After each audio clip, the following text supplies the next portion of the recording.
안녕하세요. 저는 경기도에 사는 50대 여성입니다. 제가 이곳에 사연을 보내게 되는 날이 올 거라고는 생각하지 못했었는데 이런 날이 오기는 오네요. 참, 오래 살고 볼 일이라는 생각이 듭니다. 아직 엄청나게 오래 산 건 아니기는 하지만요. 제 인생은 정말 평범하게 그지없거든요. 남들이 볼 때는 정말 복받은 인생이라고 생각을 할 테지만 저는 참 별거 없는 인생이라고 생각하고 살았습니다. 얼마 전까지만 하더라도 말이죠. 그냥 적당한 나이에 적당한 사람과 선을 봐서 결혼했고 너무 늦지 않게 아이를 가졌고 그리고 낳아서 키웠어요. 남편이 때때로 속을 썩일 때도 있었지만 대부분은 이혼으로 갈 만큼 큰 일이 아니기도 했고 말이죠. 굉장히 여유롭지는 않았지만 그렇다고 부족하지도 않았습니다. 뭐 욕심만 부리지 않는다면 적당히 먹고 살만했어요. 한 가지 남들과 비교하면 조금 다른 점이 있다면 그건 바로 시어머니가 다른 집의 시어머니들 대비 조금 유난하다는 것이었습니다. 저희 시어머니는 밖에서 사 먹는 음식을 싫어해서 지금도 제가 반찬을 해다 나르거든요. 뭐 예전에는 그마저도 입맛에 맞니 안 맞니 하면서 잔소리를 해대셨지만 지금은 나이가 드셔서 기력이 없으시는 건지 아니면 적응을 하신 건지는 몰라도 별다른 말이 없으시고요. 결혼하고 나서 시집살이 같은 것을 시키기는 하셨습니다. 그래서 결혼하고 얼마간은 조금 힘들기는 했어요. 하지만 그마저도 금방 제가 아닌 다른 대상으로 옮겨갔고 말이죠. 그 대상은 다름 아닌 제 동서였습니다. 남편에게는 남동생이 하나 있거든요. 그리고 저에게도 동서가 있었고 말이죠. 오늘의 이야기는 그 동서 관한 이야기입니다. 저도 제가 동서에 관해서 이렇게 긴 이야기를 하게 되는 날이 올 거라고는 상상조차 하지 못했었네요. 일단 동서는 결혼 과정부터 쉽지 않았습니다. 동서는 고아였거든요. 요란했던 시어머니가 마음에 들지 않는 조건이기는 했어요.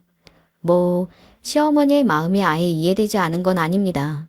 아이를 낳고 키워보니 저도 언젠가 아들의 부모님 없는 여자를 데리고 와서 결혼한다고 하면 바로 허락을 하지는 못할 것 같기는 하거든요. 하지만 그런 것 치고도 시어머니는 유난스러웠어요. 어디서 저렇게 근본도 모르는 년을 데리고 와서는 결혼을 하겠다고 절쳐대.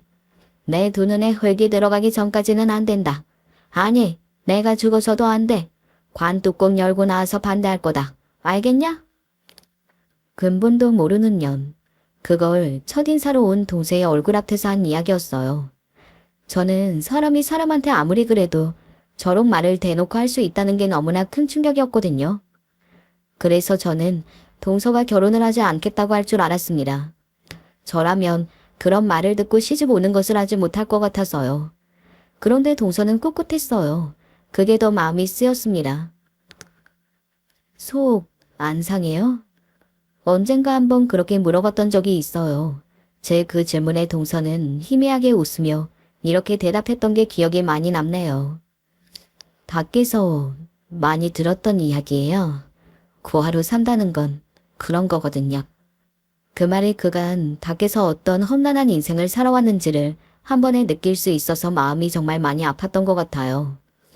그러면서 자신이 안정적인 환경에서 가정을 일구고 사는 것이 평생의 꿈이었기 때문에 꼭 이 결혼을 하고 싶다고 하더군요. 그것도 정말 마음이 많이 쓰였습니다.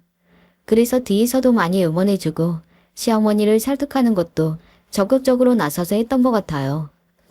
동서와 서방님은 봉사활동을 하다가 만났다고 했습니다. 동서는 자신이 자랐던 고아원의 성인이 되고 나서부터 꾸준히 봉사활동을 다녔었는데 서방님의 그곳에 봉사하러 갔다가 만난 거라고 말이죠. 본인의 처지를 그 누구보다 잘 알고 있었던 동서는 서방님의 그 마음을 몇 차례 거절했지만 사람의 마음이라는 게 또 마음대로 되는 게 아니잖아요. 결국에는 받아들일 수밖에 없었다고 하더군요. 어느 날 제가 서방님한테 물어봤던 것 같아요. 그 여자분 어디가 그렇게 좋아요? 제 그 질문에 잠시 뭔가를 생각하던 서방님이 환하게 웃으며 저에게 대답했던 그 말이 아직도 기억이 나네요. 사람이 너무 착해요. 그리고 보고만 있어도 기분이 좋아지고요. 왜 그런 사람이 있잖아요. 옆에만 있어도 마음이 편하고 또 안정이 되는 그 사람이 그런 사람이에요. 나는 말말입니다. 저는 알 수 있었어요. 서방님의 동서를 얼마나 사랑하는지 말입니다. 서방님이 많이 좋아하시는 것 같은데 그냥 허락해 주시는 게 어떨까요? 저런 년을? 안 된다 안 돼. 너는 무슨 소리를 하는 거냐? 어머님이랑 서방님 사이가 너무 안 좋아질 것 같아서 드리는 말씀이에요. 이러다 아들이 잃으실까봐. 잃어도 된다. 시어머니는 그렇게 말하면서도 내심 그 말이 신경이 쓰이시는 건지 더 이상 서방님 앞에서는 근본도 없는 년이라는 둥 하는 막말은 하지 않으셨던 것 같아요. 그 문제로 크게 다툼이 있기도 했던 것 같고 말이죠. 그러던 어느 날이었습니다. 아이고, 아이고, 일을 어쩌면 좋냐, 아이고. 그야말로 난리가 났어요. 동서가 혼전 임신을 한 겁니다. 뭐 계획하고 한 건지 아니면 어쩌다 보니 그렇게 된 건지는 몰라도 그 일로 어쩔 수 없이 두 사람은 결혼을 허락받았어요.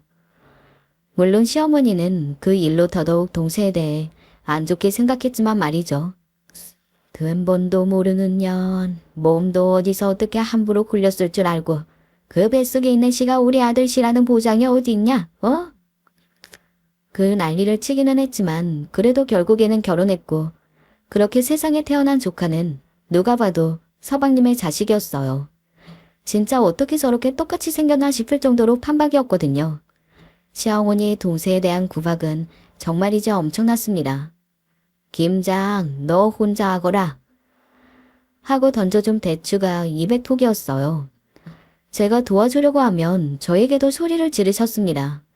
그러면서 동서는 뒤로 저에게 와서 도와줄 필요가 없다고 제 손을 꼭 잡으면서 마음만은 고맙다고 늘 이야기했었고요. 저는 그렇게 세상 착한 동서가 늘 마음에 쓰였어요. 정말 잘했습니다. 언젠가 이런 이야기를 했던 게 기억이 나네요. 제가 이렇게 열심히 자라면 어머님도 언젠가는 저에게 마음을 열지 않으실까요? 그렇게 말하는 동생의 손을 꼭 잡아줬던 기억이 나네요. 아무튼 저는 동생에게 미안하고 고마운 것들이 정말이지 많았습니다. 그래서 어머니의 눈을 피해 도와줄 수 있는 건 다 도와줬던 것 같아요. 물론 그러다 들키면 저도 혼이 났지만 말입니다. 시어머니라고 매일같이 그렇게 화를 내는 게 왜 안 힘드셨겠나요? 그래서인지 어느 순간부터는 화를 내는 일도 조금씩 줄어들고 있다는 것을 저도 동서도 느낄 수 있었습니다. 그리고 그 사실을 가장 기뻐한 건 다름 아닌 동서였고요. 사실 동서가 정말 잘하기는 했거든요. 모든 집안일도 구말 없이 깔끔하게 했고 음식 솜씨도 너무 좋았고요. 동서가 희다주는 반찬 같은 것들을 먹으면 정말 팔아도 되겠다 싶을 정도였어요. 시어머니의 지인들도 다들 어디서 저런 참한 며느리를 들여왔냐고 칭찬을 많이 하셨고요. 그렇게 하루가 지나고 이틀이 지나면서 동서에 대한 시어머니의 마음이 조금씩 녹아들고 있을 때쯤 저희 집안에 다시는 있어서는 안 될, 그리고 지금 생각해도 너무 끔찍한 비극이 일어났습니다. 그날 그 일은 지금 생각해도 너무 생생하게 다 기억이 날 만큼 너무나 선명해요. 새벽이었습니다. 남편이 저를 깨웠어요. 그런데 저를 깨우는 남편의 손길이 어딘가 이상했습니다. 마치 정신이 나간 사람처럼 멍하더군요. 여보, 일어나. 일어나봐. 왜? 무슨 일인데 이 새벽에. 남편이 저를 깨워놓고도 한동안 말을 잇지 못하고서는 멍하게 앉아있더군요. 그런 남편의 모습을 보고 직감할 수 있었습니다. 큰일이 났다는 것을 말이죠. 하지만 그래봐야 시댁 어르신들이 쓰러지셨다거나 뭐 그런 종류의 꽃들이었어요. 하지만 아니었습니다. 준영이가 남편의 입에서 나온 이름은 다름 아닌 서방님이었어요. 그때부터 제 손도 함께 떨려오기 시작했습니다. 상상조차 하지 못했던 이름이 남편의 입을 통해서 나오고 있었으니까요. 그 상황에서 말입니다. 서방님이 왜 무슨 일인데 그래? 병원에서 전화가 왔는데 준영이가 교통사고로. 남편은 그 다음 말을 참아하지 못했습니다. 저는 정신이 없는 남편의 손을 붙들고 그 와중에도 옷을 챙겨 입히고 지갑과 휴대폰을 챙기게 했어요. 그리고 저도 준비를 마친 뒤 급하게 연락이 왔다는 그 병원으로 향했습니다. 그리고 저희 부부가 마주하게 된 장면은 그야말로 충격 그 자체였습니다. 아마 그 장면은 제가 죽을 때까지 잊히지 않을 것 같아요. 동서가 바닥에 멍한 얼굴로 앉아서 눈물만 뚝뚝 흘리고 있었고 그 위로 팔을 축 늘어뜨린 서방님이 누워 있었습니다. 온몸에 피가 잔뜩 칠갑이 된 채로 말이죠. 아직도 떠올리기만 해도 아찔한 기억이네요. 음주운전이라고 했습니다. 멀쩡한 인도를 걷던 사람을 음주운전 차량이 덮쳤다고 말이죠. 얼마 전까지만 하더라도 함께 웃고 밥을 먹고 인사를 했던 사람이 하루아침에 그런 모습으로 그렇게 유명을 달리했다는 건 정말 이제 받아들이기 힘들 만큼 믿겨지지가 않더군요. 저도 이런데 동서는 오죽했을까요? 집안 분위기는 그야말로 처참했습니다. 처참했다는 말은 그럴 때 쓰는 걸로 생각해요. 모두가 함부로 숨소리조차 내지 못했습니다. 아직 어린 조카만이 영문을 모른 채 아빠를 찾아 울어댔고요. 그 모습을 보는 모든 이들이 조용히 눈물 지었습니다. 그러던 와중이었어요. 네 인연 때문이다. 네 인연 때문이야. 시어머니가 엄청나게 큰 소리를 지르며 갑자기 동서를 향해 달려들었어요. 너무나도 순식간에 일어난 일이었기 때문에 어느 누구 하나 말릴 새가 없었습니다. 남자 잡아먹는 사주라고 그 소리 듣고 내가 그렇게 반대를 한 거구만. 거짓말이었습니다. 시어머니는 단 한 번도 그런 말을 한 적이 없으세요. 시어머니 성격에 그런 말을 들었으면 말을 하지 않을 사람이 아니었을 텐데 말이죠. 네 년이 아니었으면 우리 애가 그 늦은 밤까지 일을 하다가 급하게 집에 들어갈 일이 뭐야. 대체 네 년이 잡아먹은 거다. 네가 우리 아들을 잡아먹은 거야. 죽어. 너도 죽으라고. 주변에서 뜯어말려도 아무런 소용이 없었습니다. 어찌나 힘도 세고 우악스러웠던지 아무도 말려지지 않았어요. 손주는 울고불고 사람들은 수군거리고 순식간에 장례식장이 난장판이 되더군요. 시아버지가 말리지 않았다면 아마 그 자리에서 동서는 쫓겨나갔을지도 몰라요. 그만두지 못해. 애 마지막 가는 길에 이렇게 험한 꼴을 보여야겠어? 2년 아니었으면 한 번만 더 그 말도 안 되는 소리로 소란 피우면 그때는 내가 당신이랑 안 살 거니까 그 입 좀 다물고 있어. 시아버지가 그 정도로 단호하게 나오셨기 때문에 시어머니도 입을 다무시는 수밖에 없었을 거예요. 그렇게 정신없이 장례를 치렀습니다. 저는 동서가 바로 그 집도 나가고 이 집안에서 탈출해서 새 인생을 살 걸로 생각했어요. 사실 그렇잖아요. 아직 어린아이, 그리고 매일 구박만 하는 시어머니, 새로 시작하기에 충분하고도 넘치는 어린 나이 같은 것들이 말입니다. 하지만 동서는 그러지 않았어요. 시어머니의 시집살이를 여전히 견디며 조카를 열심히 키웠습니다. 꼴도 보기 싫다고 했잖아. 어머니, 그래도 이것 좀 드셔보세요. 서방님이 돌아가시고 나서 살이 쭉쭉 빠지는 시어머니를 옆에서 지극정성으로 돌봤어요. 음식을 해다 나르고 청소를 하고 빨래를 하면서 말이죠. 사실 저는 어떻게 그럴 수가 있을까 싶기는 했거든요. 매일같이 자신에게 저주를 쏟아붓는 사람 옆에서 말이죠. 그래서 언젠가 한 번은 이렇게 물어봤던 적이 있었던 것 같아요. 봉소는 어머님이 믿지도 않아? 아들이 죽었는데 화풀이 하실 수도 있죠. 어머님도 어디든 그러실 곳이 필요할 거라고 생각해요. 그래도 그건 동서 잘못이 아닌데 너무 억울하잖아. 저는 정말로 괜찮으니까 걱정하지 않으셔도 돼요, 형님. 희미하게 웃으며 걱정하지 말라 하는 그 얼굴에 저는 더더욱 걱정되었던 것 같아요. 전혀 괜찮을 리가 없잖아요. 두 사람이 얼마나 사랑했는지는 제가 바로 옆에서 지켜보았기 때문에 그 누구보다 잘 알았는데 말입니다. 그러던 어느 날이었습니다. 왜 안 좋은 소식은 이렇게 잇따라 오는 건지. 그때는 정말 하늘도 무심하시다. 뭐 그런 생각을 했던 것 같아요. 아버지가 길에서 쓰러지셔서 발견되셨대. 심근경색이라고 했습니다. 길거리에서 쓰러지셨는데 지나가는 사람이 발견했을 때는 이미 너무 늦은 상태였다고요. 인적이 없는 골목길이라 발견이 늦게 되셨다고. 병원에 도착했을 때는 이미 늦은 상태였다고 말이죠. 1년이 채 되지 않아 상을 2번이나 치러야 했어요. 정말 그 해는 지금 다시 돌이켜 생각해봐도 끔찍하고 다시는 떠올리고 싶지 않은 해이기는 합니다. 15년이 넘은 지금에 와서 다시 생각해봐도 말이죠. 시어머니는 정말 정신을 놓으셨어요. 다행인지 불행인지 시아버지가 남기고 간 재산이 어느 정도 있었기 때문에 시어머니가 앞으로 살아갈 날을 걱정하거나 할 수준은 아니기는 했습니다. 저는 솔직히 시아버지가 그렇게 돌아가시고 정신을 차리자마자 든 생각이 시어머니가 동생에게 막대하던 게 이제는 한풀 꺾이겠네 하는 것이었거든요. 하지만 아니었어요. 시어머니의 폭언과 폭력은 나날이 심해져 갔습니다. 이제 시아버지도 없었기 때문에 말릴 사람이 없었고 그래서 더 그랬던 것 같아요. 죽어, 죽어. 인연이 죽어야지 왜 살아있어? 죽으란 말이야. 어머니, 그만하세요. 어머니, 당장 죽으라고?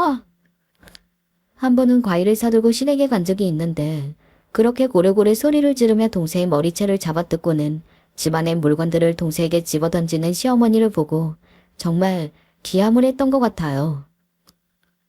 동서도 이제 동서 갈 길 가.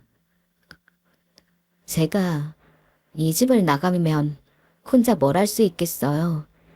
지은이 혼자 키울 거 생각하면 그것도 너무 힘들고요. 사실 그런 부분이 생각되지 않을 리가 없기는 했어요. 동서는 고아였습니다.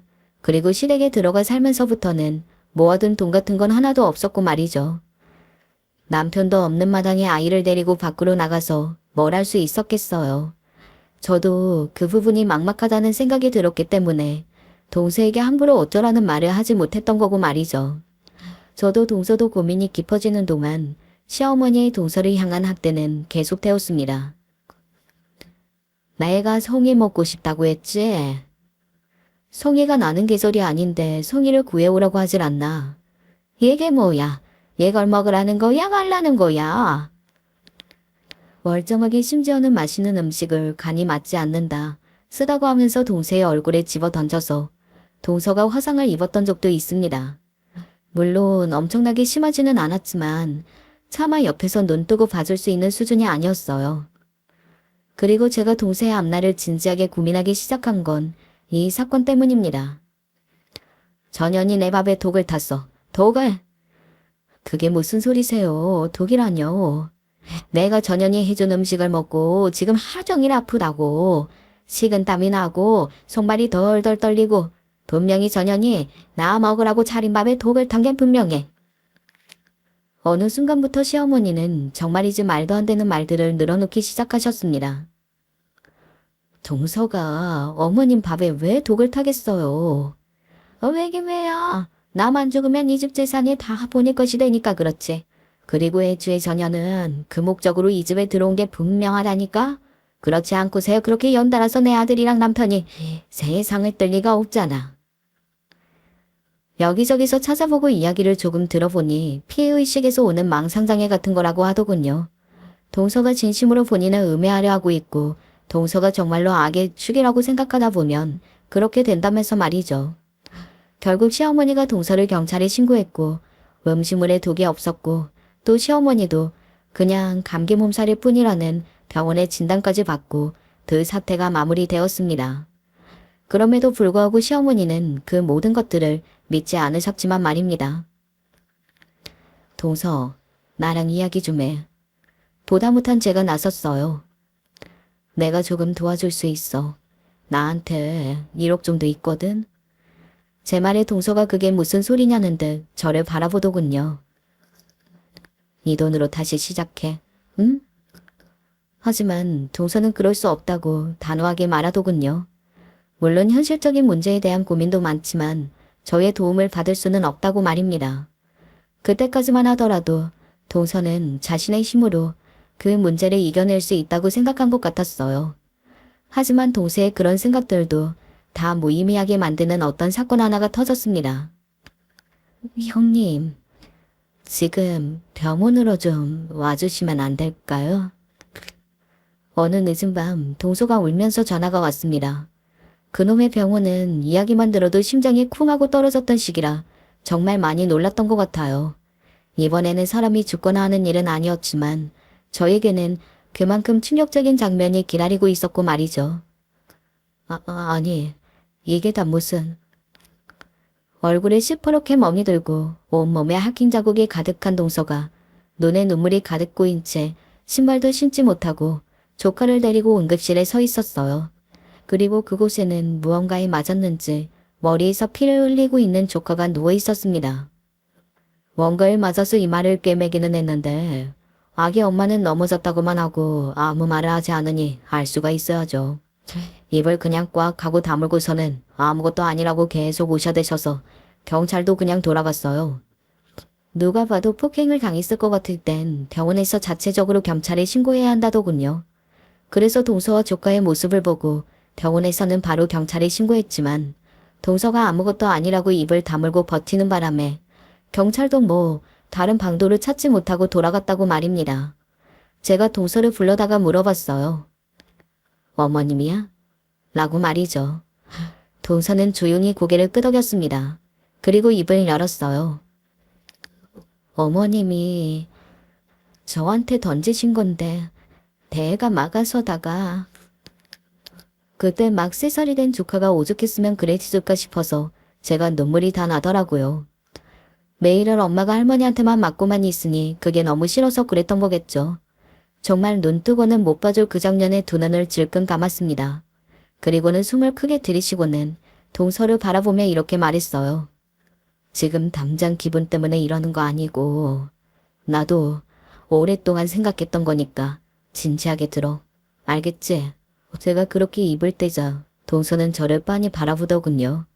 그리고 저도 제 나름대로 오래 고민한 이야기를 시작했습니다. 내가 모아둔 돈이 조금 있어. 조그만 아파트 전세로 하나 얻고 그리고 당분간 지낼 생활비 정도는 될 거야. 내가 그거 빌려줄 테니까 지금 어머니 집 당장 나가. 응? 진심이었어요. 하지만 동서는 손사래를 쳤습니다. 아니요. 형님한테 그런 것까지 받을 수는 없어요. 그냥 주는 거 아니고 언젠가 갚으라고 빌려주는 거야. 언제까지 지은이를 그런 환경에서 키울 수는 없는 거잖아. 애를 생각해, 어? 제 그 말에 동서의 눈이 흔들렸습니다. 아이를 생각하면 이제는 시어머니와 함께 살 수 없는 노릇이기는 했거든요. 저는 그 틈을 계속해서 파고들었어요. 열심히 살아. 그래서 갚으면 돼. 지훈이 잘 키워야지, 응? 하고 말이죠. 사실 받을 생각이 없었거든요. 그 돈은 제가 저희 부모님께 일부 먼저 받은 유산이어서 남편도 뭐라든 신경 쓰지 않을 돈이었고 저는 당장 그 돈이 없어도 되었고요. 뭐 언젠가 갚을 수도 있겠지 하는 생각도 하기는 했지만 딱히 그런 생각을 하지는 않았습니다. 동서에게 그렇게 말한 건 혹시나 부담이 될까봐 한 말이었고요. 동서는 한참을 제품에 안겨 울었습니다. 많이 미안했던 것 같아요. 거절할 수 없는 그 상황이 말입니다. 그렇게 동서는 제 돈을 받아서 집을 마련하고 시댁을 나갔습니다. 시어머니에게는 따로 이야기하지 않고 말이죠. 또 무슨 사달이 날 줄 몰라서 제가 이야기하지 말라고 그랬던 것 같아요. 동서도 혹여나 제가 시어머니에게 안 좋은 소리를 들을까 싶어서 그냥 말을 하지 않고 나갔고 말입니다. 동서가 나간 뒤 시어머니는 속 시원해한 게 아니었습니다. 저는 더 이상 동서를 보지 않아도 되어서 속 시원해할 줄 알았거든요. 하지만 아니었어요. 이 년이 돈이 어디 있어서 집을 나가? 분명히 우리 집 재산에 손을 댄 게 분명하다. 내가 가만두나 봐라. 처음에는 재산을 빼돌렸을 거라고 화를 내면서 분노했어요. 하지만 아무리 뒤져봐도 동서가 재산을 들고 나른 흔적은 찾을 수 없었습니다. 당연하죠. 동서는 시댁의 재산은 한 푼도 손대지 않았으니까요. 심지어는 서방님의 보험금까지 그대로 없거든요. 어디서 남자가 생긴 게 분명해. 나 모르게 남자를 만나고 있을 거다. 아니야, 혹시 모르지. 우리 아들이 살아있을 때부터 만난 남자였을지도. 그럼 근본도 모르는 년 어디서 뒹굴거렸을지 알게 뭐야. 그 다음에는 남자가 있을 거라며 혼자 소설을 써 화를 내셨습니다. 옆에서 보고 있다간 민망할 정도였어요. 오죽했으면 그런 시어머니에게 남편이 그만하라고 말을 했을까요? 어머니, 이제 그만하세요. 뭘 그만해? 그런 년은 내가 찾아서 찢어 죽여도 시원치가 않아. 그동안 그렇게 괴롭히셨으면 됐지. 뭘 더 하시려는 거예요? 어머니 정말 벌 받으세요, 네? 뭐? 너 지금 말 다 했냐? 어머니가 그렇게 괴롭혀서 사람 하나 못 살게 만들어 놓고 그거 못 견디고 나간 사람한테 그런 누명까지 뒤집어 씌우는 거 정말 하늘이 안 무서우세요? 네? 이놈이. 시어머니는 남편의 땀을 때렸고 남편은 그 뒤로 몇 년간은 시어머니의 얼굴을 보지 않았습니다. 그러는 동안 시어머니도 많이 늙으셨어요. 지난 날을 반성하시다기보다 이제 그만큼 화를 낼 기력도 그리고 대상도 없잖아요. 어느 날 저에게 이런 말을 하시더군요. 네 남편도 고집 한번 더럽게 세다. 이제 집에 좀 오라고 해. 몇 년째 찾아오지 않는 아들에게 먼저 손을 내미셨습니다. 남편도 이제 늙어가는 혼자 된 어머니를 더 이상 모른 척할 수 없었던 건지 그 뒤로는 잘 지냈고요. 그렇게 남편과 시어머니가 화해한 이후로는 저희 집안에 그렇게 큰 풍파는 없었던 것 같아요. 언젠가 한번 시어머니가 저에게 물어보신 적이 있기는 합니다. 너 지은애미랑 어떻게 지냈는지 아냐? 저랑도 연락이 안 돼요. 정말이냐? 너한테도 연락을 안 해? 저와 동서가 가깝게 지냈다는 것을 시어머니는 잘 알고 계셨으니 뭐 그런 의심을 하실 만하기는 했습니다. 하지만 거짓말이 아니었어요. 동서와 저는 연락이 되지 않았습니다. 처음에 그렇게 집을 나가서 어느 동네에 자리를 잡았다까지는 연락이 되었는데 그 뒤로는 되지 않았어요. 한번 제가 동서와 조카를 보러 자리를 잡았다는 그 동네의 집을 찾아가 봤지만 이사를 갔다는 말을 들었거든요. 그 뒤로는 저도 딱히 찾을 생각을 하지 않았습니다. 이렇게 생각했던 것 같아요. 이 집안에서 겪은 모든 일들이 너무 끔찍하고 다시는 떠올리고 싶지 않아서 저도 만나고 싶지 않을 거라고 말이죠. 그리고 저는 동서의 그런 마음을 이해했습니다. 저라도 그럴 것 같았거든요. 그래서 그 마음을 존중해 주기로 했어요. 그리고 언젠가 다 치유가 되면 나타나겠지. 그때 보자 하는 마음으로 말이죠. 그렇게 또다시 몇 년의 세월이 지났습니다. 어느덧 동서와의 연락이 끊긴 지 15년쯤 되어갈 때였어요. 저희 남편이 회사를 그만두고 조그만 사업을 하고 있었거든요. 뭐 자의로 그만뒀다기보다는 권고사직이긴 했습니다. 회사 사정이 너무 힘들어져서 말이죠. 우리 이사를 가야 할 것 같아. 남편이 그때 얼마간 굉장히 힘들어하는 모습을 보이기는 했거든요. 저는 그게 사업이 뭔가 잘 풀리지 않아서 그런 거라는 걸 알고는 있었지만 그 정도일 줄은 몰랐고요. 살던 집을 팔아야 했습니다. 그걸로는 모자라서 시아버지가 시어머니에게 남겨주신 재산마저 손을 대야 했고요.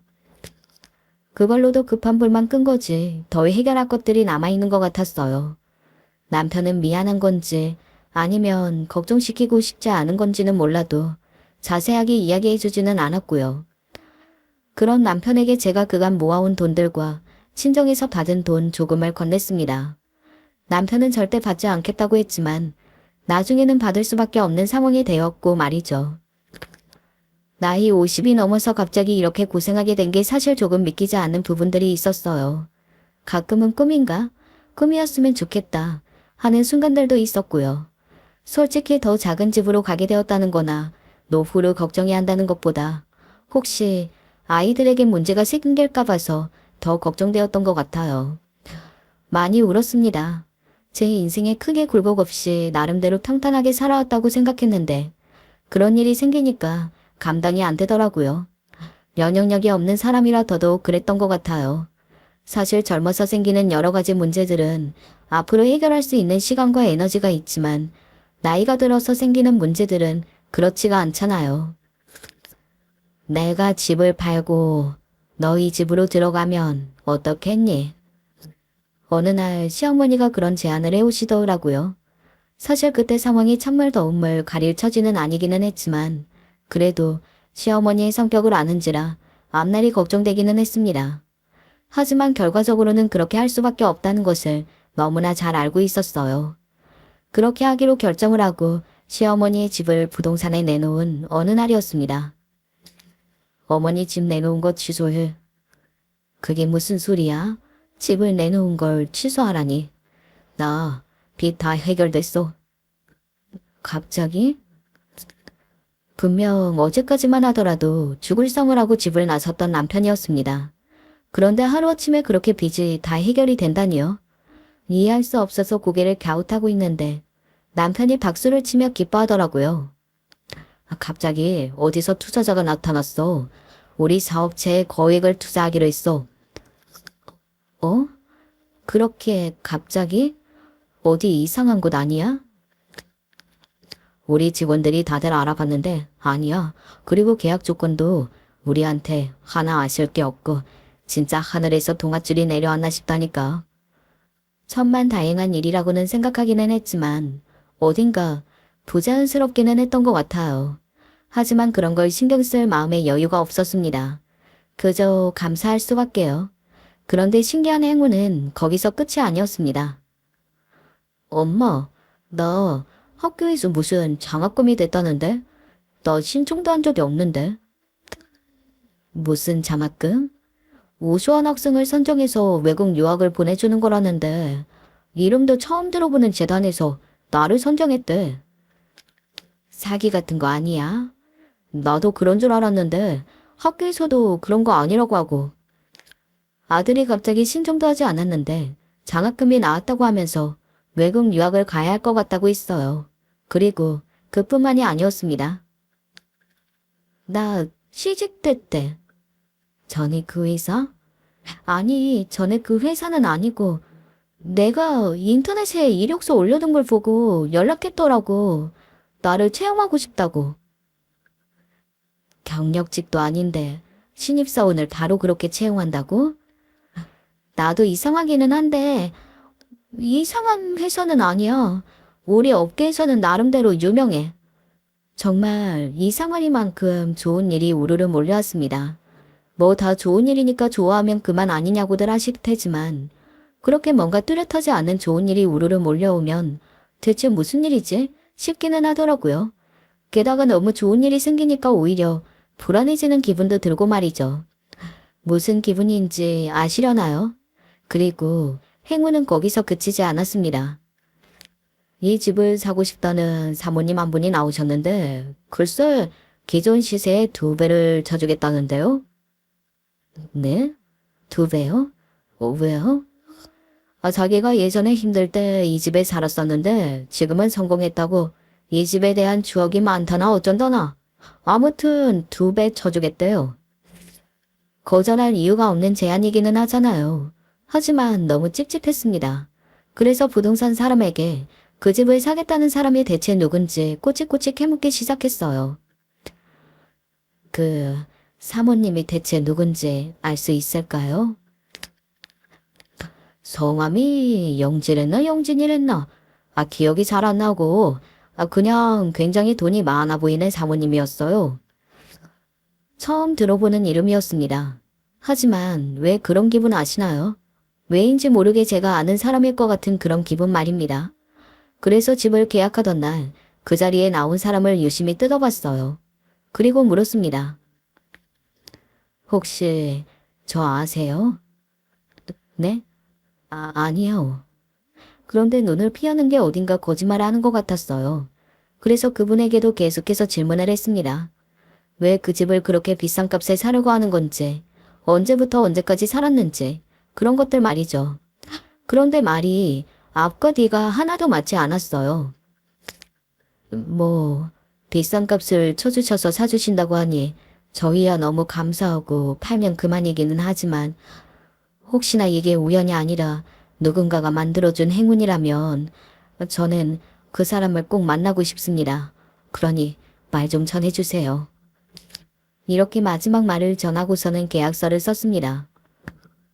그렇게 이사가 결정된 지 얼마 되지 않은 어느 날이었어요. 모르는 번호로 전화가 한 통이 왔습니다. 원래 보이스피싱이니 뭐니 해서 모르는 번호로 걸려오는 전화는 절대 받지 않는 편이었거든요. 그런데 그 전화는 뭔가 받아야 할 것 같은 기분이 들더라고요. 그리고 그 직감은 틀리지 않았습니다. 제가 꼭 받아야 할 전화였던 거예요. 형님, 그간 잘 지내셨어요? 한 번에 알아들을 수 있었습니다. 조금 늙어 있었지만 그건 동생의 목소리가 분명했어요. 그럴지도 모른다고 생각하기는 했습니다. 제가 누군가에게 크게 뭔가를 베풀었다 할 만한 일은 동생에게 그때 돈을 준 건 밖에는 없었으니 말이죠. 오랜만에 그 목소리를 들으니 울컥 눈물이 나더군요. 고맙다. 어떻게 지냈냐.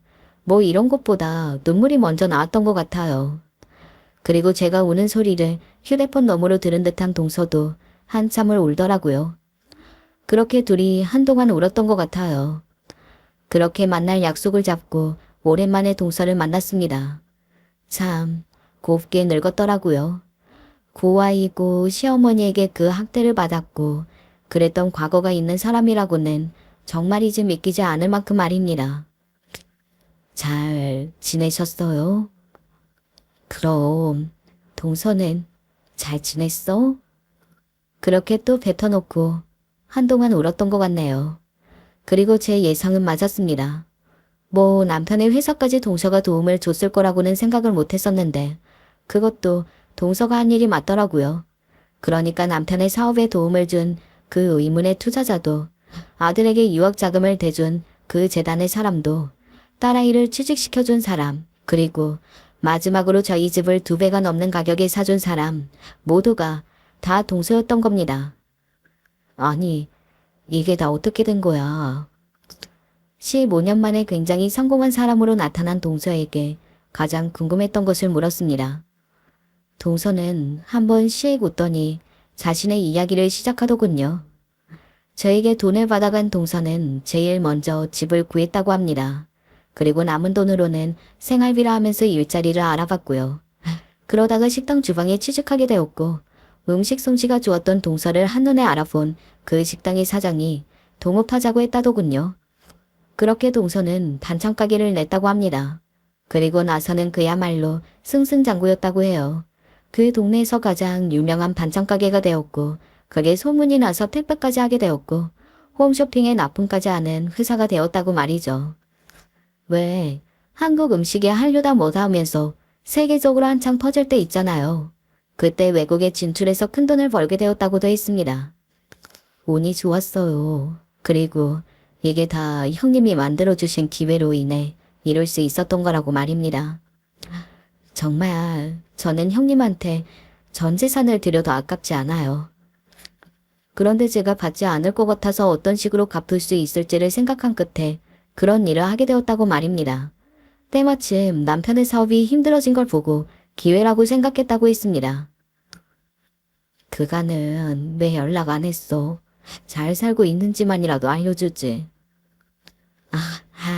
외국에 오래 나가 있기도 했고 또 바쁘게 살다 보니 그렇게 되더라고요. 형님한테 꼭 이 은혜를 갚아야지 하는 생각으로 정말 열심히 살았거든요. 너무 감사한 마음이 들었습니다.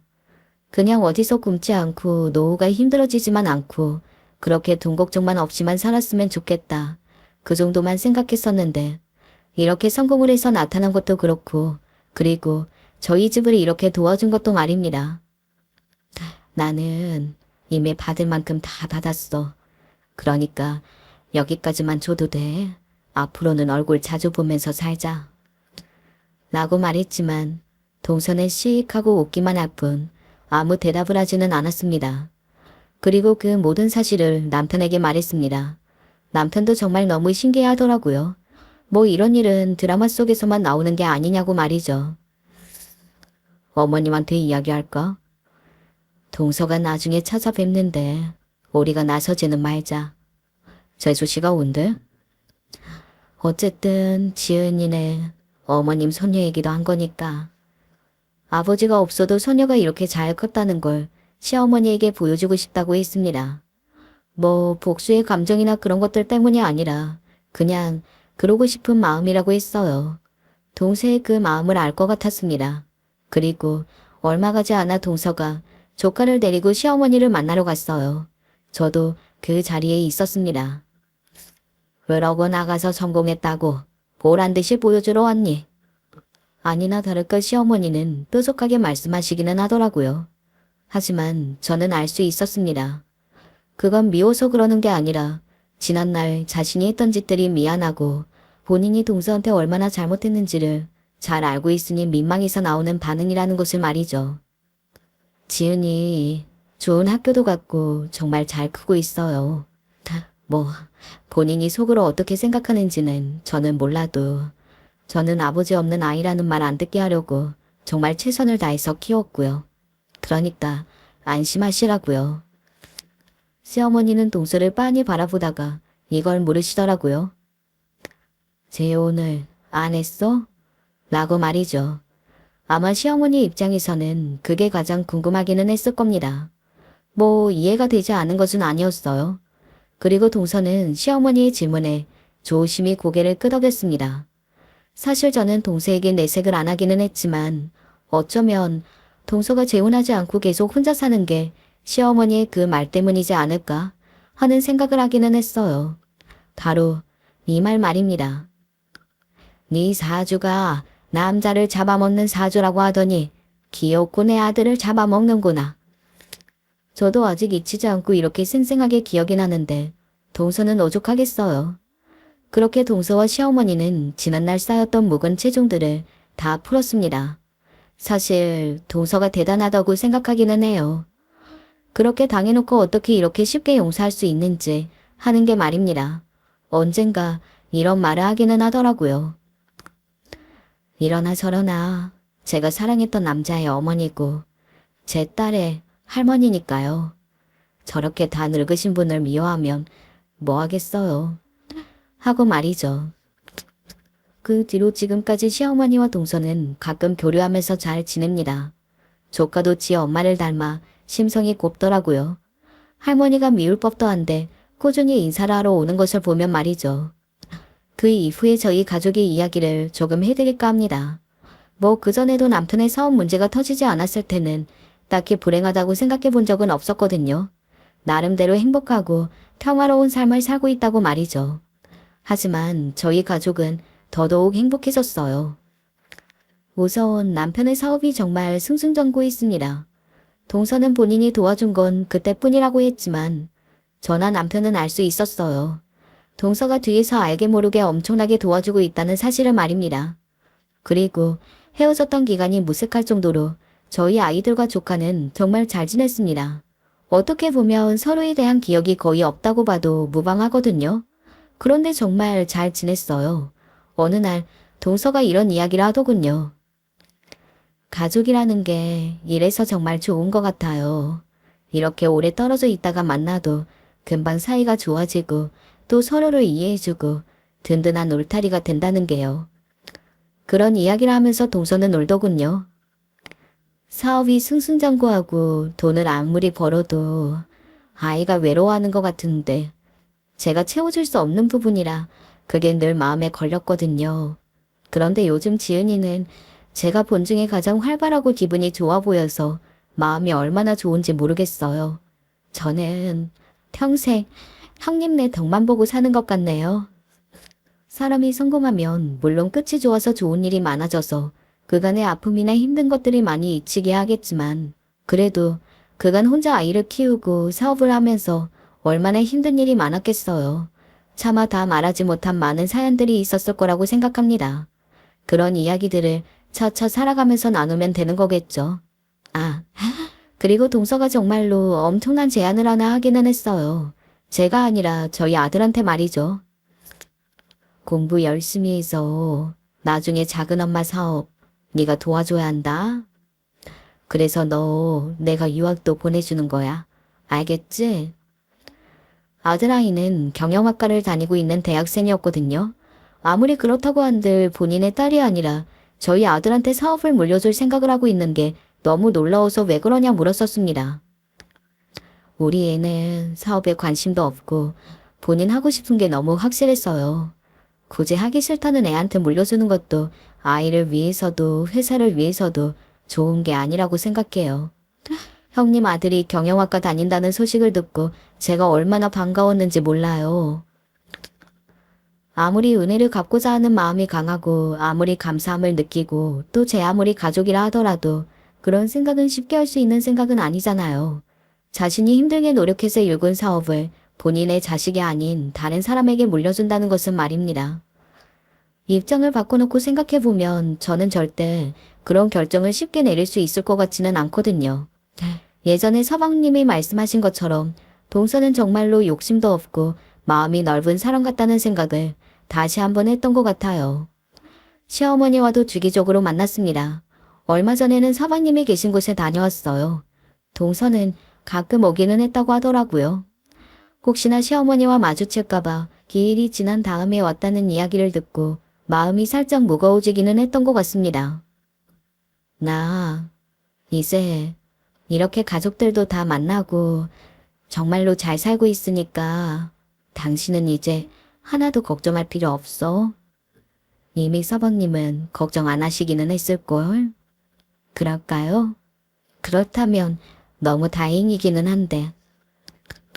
시어머니가 그런 저희의 모습을 그냥 아무 말 없이 빤히 바라보고 계셨어요. 사실 그날 시어머니를 떠올려 보면 묘하게 다르기는 했던 것 같아요. 니들 보고 있는 것만으로도 내 마음이 좋구나. 내가 예전에 왜 그랬는지 모르겠다. 미안하다. 동서한테는 그런 말도 뜬금없이 하시고 말입니다. 그날 기분이 어딘가 이상했는데 그 이상했던 기분과 이해감이 현실이 되었습니다. 왜 그런 건 안 비껴나가는 건지 모르겠어요. 시어머니가 돌아가셨어요. 제가 이 사연을 쓰게 된 결정적인 계기가 된 일이었습니다. 잠이 드셨고 다음날 일어나지 못하셨습니다. 어디 지병이 있으신 것도 아니었기 때문에 다들 굉장히 놀랐던 것 같아요. 동서가 제일 많이 울었습니다. 저나 남편보다 더 많이 말이죠. 어떤 마음인지 알 것 같기도 있고 또 모르겠기도 있고 뭐 그랬던 것 같아요. 시어머니의 장례를 그 누구보다 많이 정성 들여 지내는 동서를 보면서 이 사연을 써야겠다 결심 아닌 결심을 했습니다. 이 이야기를 많은 분들이 알아줬으면 하는 마음에서 말이죠. 시어머니를 보내드린 지 열흘 정도 지났네요. 아직은 실감이 잘 가지 않기는 합니다. 한때는 정말 왜 저러실까 싶기도 했고 한때는 그래 아들도 남편도 그렇게 먼저 보냈으니 제정신으로 사실 수 없었겠지 싶었을 때도 있었던 시어머니였습니다. 아직 시댁에 가면 거기 그 자리에 계실 것 같은 기분이 들곤 해요. 물론 이 기분도 금방 사라지게 하겠지만요. 돌이켜 생각해보면 동서는 시어머니를 엄마쯤으로 여긴 것 같기도 합니다. 엄마가 없는 사람이잖아요. 그래서 처음 생긴 가족에 대해 그렇게 생각했을 수도 있겠다 싶기는 해요. 그리고 저는 언니라고 생각한 것 같고요. 그렇지 않고서야 저희에게 이렇게 다 주는 것이 납득이 잘 되지 않잖아요.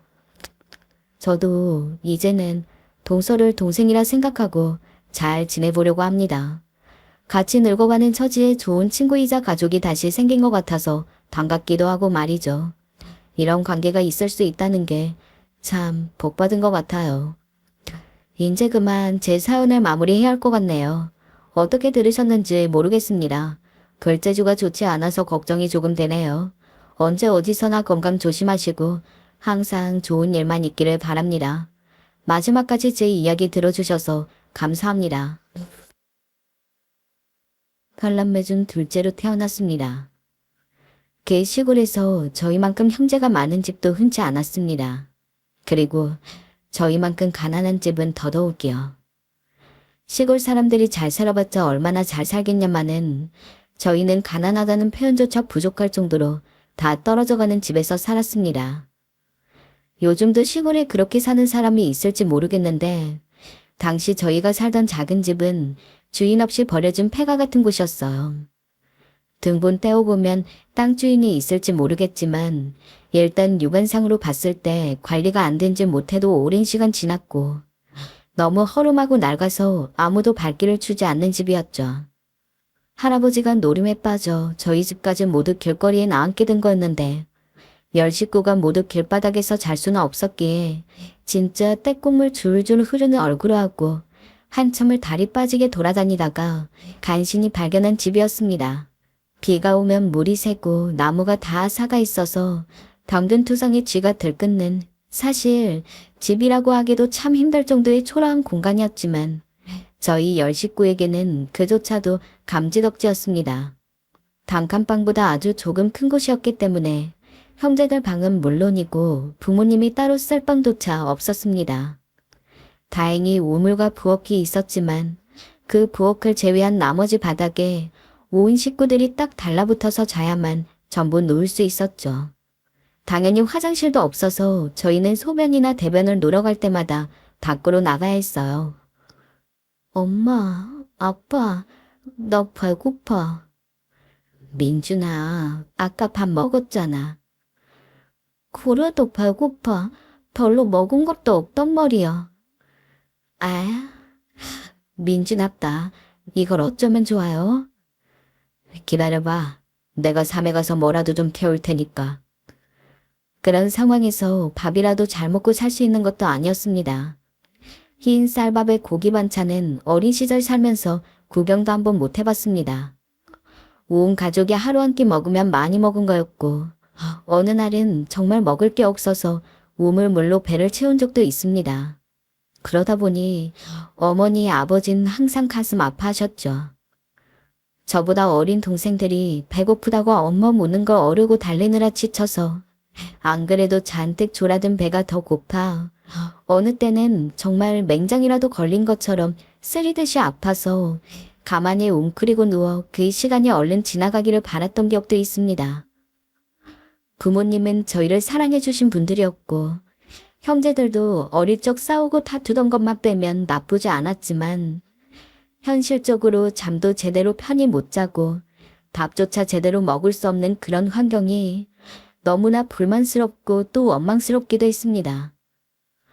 왜 내가 이런 집에서 태어나야 하는지 나쁜 마음이지만 그런 생각을 해본 적도 있습니다. 동생들 역시 그랬어요. 다른 동네 아이들은 자기 이불에 자기 베개 가지고 편하게 잠도 자고 맛있는 밥도 먹고 그러는데 우리는 맨날 불편하게 붙어서 자야 하고 맛있는 것도 못 먹는 거야? 왜 우리만 이렇게 살아야 하냐고. 나 다른 집 갈래. 다른 집 가고 싶다고.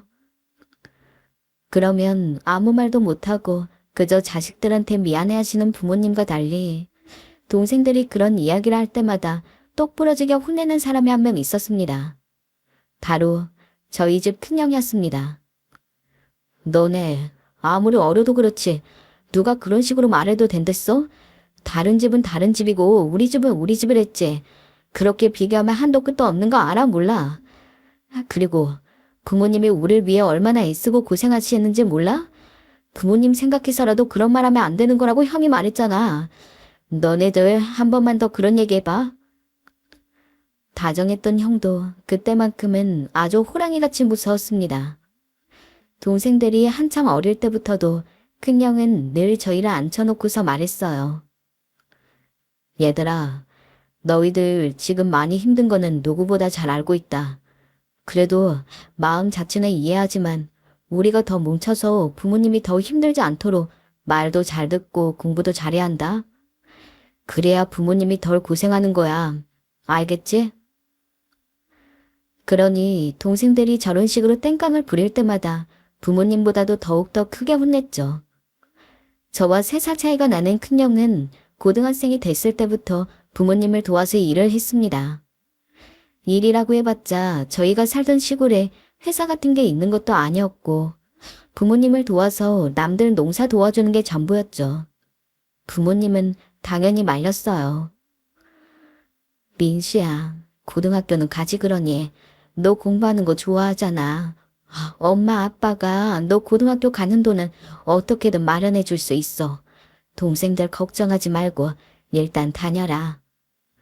엄마, 저 공부머리 안 돼요. 그냥 이렇게 엄마 아빠 일 도와서 돈 버는 게 좋아요. 차라리 그 돈 아껴서 동생들 학교 보내주고 싶어요. 아, 이 속 깊은 것. 너를 내가 어쩌면 좋니? 사실 형은 공부하는 걸 좋아했고 공부도 굉장히 잘했어요.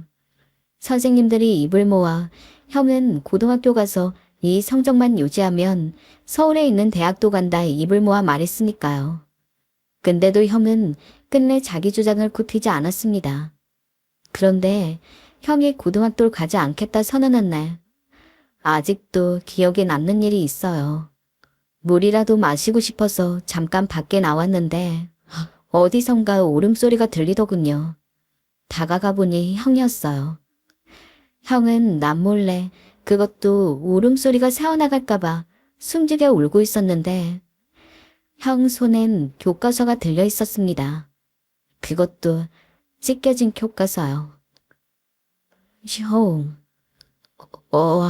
민준아, 왜 자다 말고 나왔어?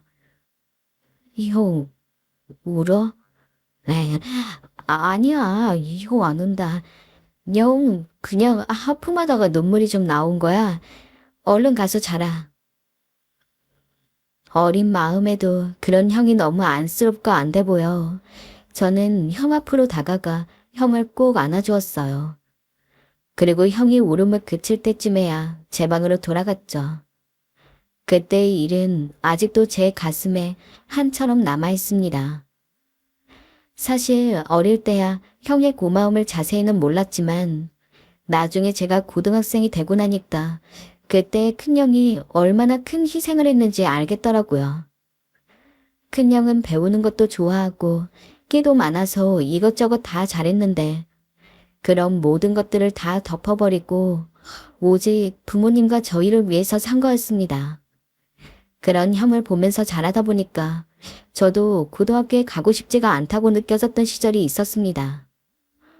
저도 같이 일을 하다 보면 조금 더 우리 집이 잘 살 수 있지 않을까 싶었죠. 그래서 중학교 졸업을 앞둘 무렵 부모님과 형이 있는 자리에서 선언해버렸어요. 형, 어머니, 아버지, 저도 형처럼 고등학교는 안 갈래요. 갈 필요 없을 것 같아요.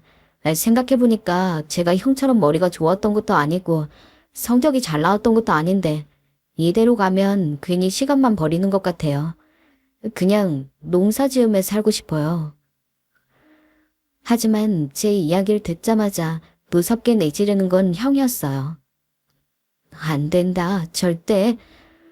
형, 난 왜 안 된다는 거야? 싫어.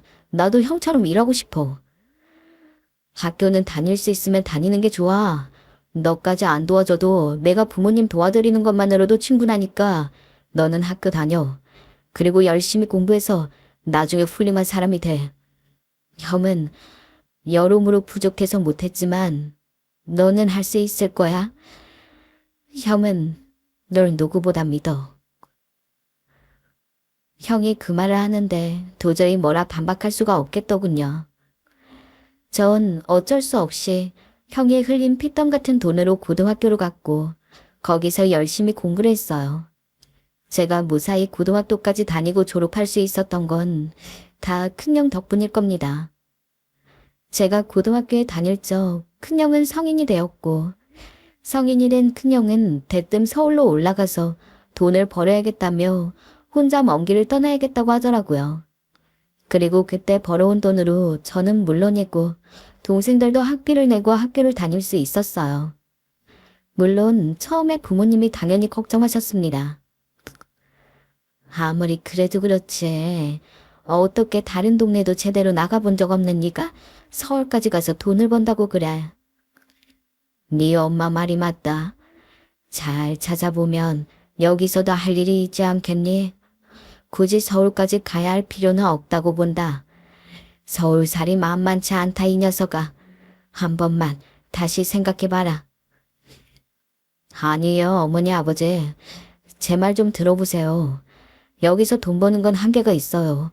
동생들 졸업시키고 대학도 보내고 하려면 돈이 더 많이 필요해요. 그러려면 서울에서 버는 게 나아요. 그리고 때마침 저도 서울살이가 하고 싶었어요. 늘 이곳에서 자라왔잖아요. 한 번쯤은 벗어나서 새로운 세상 구경도 하고 싶었어요. 부모님 입장도 이해가 갔습니다. 형이 크고 나서 더 어린 동생들을 챙기느라 상대적으로 신경을 많이 못 쓰기는 했지만 고등학교 시절부터 본인들을 도와 일하던 형한테 늘 미안하던 사람이 부모님이었고 부모님은 조금 늦더라도 언젠가는 형이 본인의 삶을 살기를 바라면서 다른 일을 조금씩 준비하고 있던 찰나였거든요. 근데 그런 상황에서 형이 이미 다 정해놨다는 듯이 서울에 올라간다고 하니 하지만 부모님의 만류에도 형은 굳건했습니다. 서울에 올라가서 일을 하기로 생각한 건 오래됐어요. 생각해둔 것도 있고 서울에 가면은 돈도 더 많이 벌고 여기보다 훨씬 더 좋은 일자리를 구할 수 있을 거예요. 사는 것도 어쩌면 지금보다 더 나을 수도 있고요. 그러니까 너무 걱정하지 마세요. 그래도 걱정돼서 어떻게 사니? 저도 이제 어른인걸요. 충분히 혼자 살 수 있어요. 그리고 걱정은 줘도 되는걸요. 우리 가족 다 건강할지. 하지만 제가 가도 우리 둘째가 저 대신해서 여기 두 분 도와드리고 동생들도 돌보면서 잘 살 테니까 저는 괜찮을 거라고 생각해요. 그러니까 어머니랑 아버지도 저를 믿어주세요. 형이 절 보면서 웃으며 말았는데 어쩐지 엄청 막중한 책임감을 부여받은 느낌이었습니다. 당연히 형이 떠나면 제가 아버지 뒤를 이어 이 집안의 두 번째 가장으로서 부모님을 돕기는 해야 했겠지만 그렇게 직접적으로 형한테 그런 이야기를 들으니까 조금 더 단단히 준비를 해야 할 것 같은 느낌이랄까요. 자식 이기는 부모가 못 되었던 부모님은 그렇게까지 간절히 말하는 형의 고집을 꺾지 못했습니다. 대신에 혼자 가겠다는 형을 만류하고 온 가족이 나서서 형이 서울로 올라가는 마지막 모습을 배웅해 주었죠. 낡은 기차 한 칸에 앉아있는 형의 모습이 왜 그렇게 더 멀어 보였는지 모르겠습니다. 마지막으로 형은 떠나기 전 제게 이런 말을 했습니다. 민준아, 이제 네가 형 대신이야. 알겠지? 네가 우리 집 기둥이고 네가 이제 장남이야. 알았지? 형, 알겠어. 형은 그리 말하곤 저를 꼭 껴안아 주었어요. 제 어깨가 축축히 젖어가는 게 느껴졌지만 전 모르는 척 형을 더 세게 끌어안았습니다. 그리고 형, 우리 꼭 만나자 하고 말했죠. 그날은 정말 엉멈 온 것 같아요. 떠나는 형의 뒷모습이 왠지 자꾸 생각이 나는데 우릴 위해 그 험한 길을 간다 생각하니까 미안하기도 하고 고맙기도 하고 여러 감정들이 들었던 것 같아요. 허나 한 달 정도는 형이 너무 보고 싶고 걱정도 되고 그랬는데 시간이 지나다 보니까 저도 저대로 바쁘고 부모님도 부모님대로 저희 키우느라 바쁘고 슬슬 동생들도 하나씩 크고 있던 터라 학교 다니랴 뭐하랴 신경 쓸 게 많다 보니까 자연스럽게 형에 대한 생각이 덜 나기 시작했습니다. 어머니, 형 잘 지내죠? 잘 지내는 것 같더라. 여기 형이 이번 달 생활비를 붙여왔어. 아이고, 얘가 고생을 많이 하나. 액수가 큰데. 한 달에 한 번씩 형이 부모님에게 붙여준 생활비 소식을 들을 때마다 형에 대한 생각을 가끔 하곤 했어요. 형, 잘 살고 있구나. 나는 생각과 함께 서울에서는 뭘 하고 있을까? 에 대한 궁금증이 들었습니다. 나이가 먹은 지금 생각해보면 참 형만큼 어른스러운 사람이 없었던 것 같아요.